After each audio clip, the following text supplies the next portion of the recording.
北京政坛高层异动频现，习派3大员的核心副手频繁调离，外界对权力重组高度关注。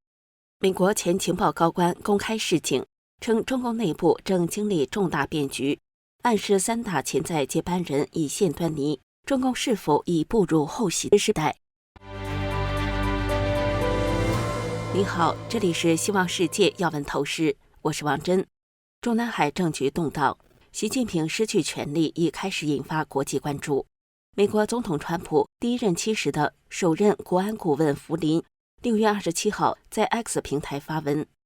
提醒川普总统、万斯副总统和情报总监加巴德等人一定要保持关注。他写道：注意，中共显然正在发生权力更迭，中国观察家需要密切关注中共核心成员，尤其政府和国家安全部门官员的信心丧失。请注意，中共领导层变动的后果极为重大。福林的发文还配了3张图片，一是中共官员在人大会堂开会的场景，另一张包括丁薛祥、陈基宁和张又侠3人。丁薛祥被摆在中间靠上，似乎意指丁薛祥将任党魁，陈基宁是总理人选，而张又侠很可能接任中央军委主席。第3张图是张又侠单人照，身后有一杆枪，这被解读为福林将军在暗示中共未来的掌控可能落在这3个人身上。福林将军是位退役军人，曾任美国陆军中将、国防情报局局长、国家安全顾问，因此被认为他的爆料应有较大的准确性。但是时评人李牧阳表示，对于陈基宁将接任总理，网上有不同的观点，认为陈基宁将接任总理观点说，陈基宁频频会见外国领导人，表现活跃，意味着地位在悄悄上升，可能会升任中共总理。有网民搜索了陈基宁近期动态，显示6月26号、27号，陈基宁分别会见了越南总理范明政、法国国民议会议长皮伟。另外，去年陈基宁还曾会见了时任美国国务卿布林肯以及意大利总理梅洛尼。但是作为清华帮要员的陈基宁，在习近平被废的情况下，他会不受影响吗？陈基宁是前清华大学校长，2015年被习近平心腹时任中组部长陈希提拔为环保部长，成为正部级官员。这期间，李干杰是陈基宁的副手，2年后陈再次得到陈希的提拔，被任命为北京市委书记、副市长，最后升任市长，与蔡奇搭档主政北京。中共20大上，陈基宁晋升政治局委员，兼任上海市委书记，直至现在。这些履历表明，陈基宁深得习近平的信任，并且从中也可以看出他身具3重色彩，既是清华帮要员，又和福建帮的蔡奇合作过，还与新老上海帮有些说不清的瓜葛。那么这么一个复杂背景的人，会得到张又侠、温家宝这些真正在掌权者的信任吗？因此网上也有一些很强烈的观点认为，陈基宁无论如何也不可能成为常委，他不被清理就已经烧高香了。你对此有什么看法呢？欢迎留言讨论。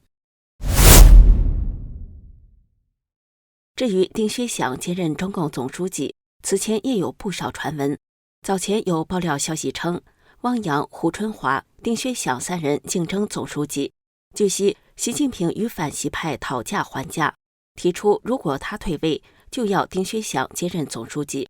但张又侠不同意由习近平做后台的丁薛祥接班，团派的胡温则力荐汪洋或胡春华接班，张又侠也表示支持。那么最终谁将接任总书记？这也将会是中共内部各派势力讨价还价、激烈竞争后选择出一个各方认可的平衡方案。我们将拭目以待。据各方消息分析，习近平原本想用苗华和卫东这2个重要亲信看管军队，并借反腐名义清洗张又侠的人马，想借机扳倒军委第一副主席张又侠。结果遭到张又侠及背后元老们的反击。苗华6月被免去中央军委会委员，中央军委会副主席何卫东今年3月下旬因涉及贪腐被带走调查，迄今下落不明。目前张又侠已完全主掌军权，虽然习近平依然挂着军委主席的头衔，实际早已名存实亡。军内没有倒台的高级将领们都已倒向了张又侠。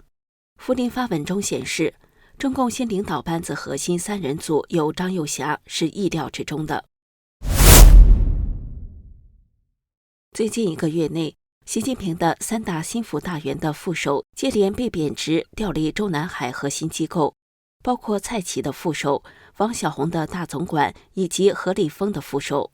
中央和国家机关工作委员会负责中央和国家机关党务工作。习近平心腹丁薛祥和蔡奇先后出任该工委书记。蔡奇20大晋升后，其北京旧部蔡淑米随即调任国工委副书记，迄今担任蔡奇副手超过2年，如今他已卸任。蔡奇另一副手58岁的国工委副书记邹晓东1个月前已被调离。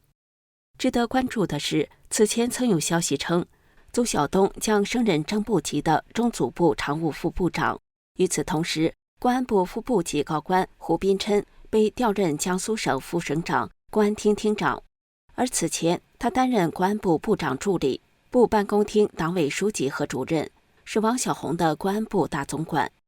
同样被调离的还有中共中央财办副主任杨英凯，他曾长期担任何立峰的大秘与副手。55岁的杨英凯被调离中共中央财经系统，跨界转任地方组织部长，实属异常。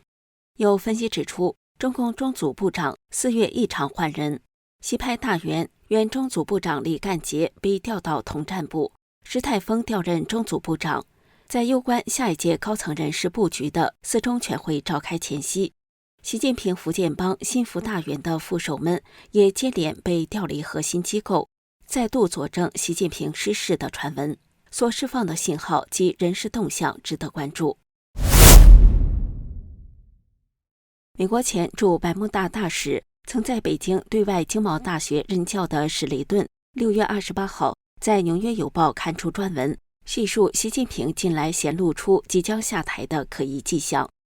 文章指出，从过去几个月情况来看，习近平下台的局势可能已迫在眉睫，中共大佬们正在幕后操纵一切，包括中共20大上被强行架离会场的胡锦涛。史雷顿表示，习近平下台传闻早已存在，但从没有那么明显过。如今已有数十名拥护习的军队高层遭到清洗或是离奇去世，全被其他派系将领替代。军方实际掌控者现在是中共军委副主席张又侠。他说，习近平也被怀疑健康状况不佳，很可能在今年8月中共4中全会卸任，或只担任象征性职务。他还列出其他迹象，如习近平之父位于陕西省富平县的纪念馆5月开馆时突然弃用习仲勋的馆名，更改为关中纪念馆。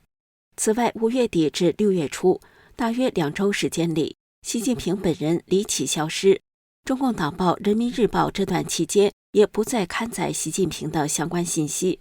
虽然后来刊出习近平会见白俄罗斯总统卢卡申科的照片，但会见官邸不是正当的他国元首来访的会见地点，并且习的翻译和幕僚皆不在场。更离谱的是，习近平最近和美国总统川普通话后，中共官媒在新闻中竟然没有使用习近平的正式头衔。虽然后续更改过来，但如此明显的疏忽之前从未发生。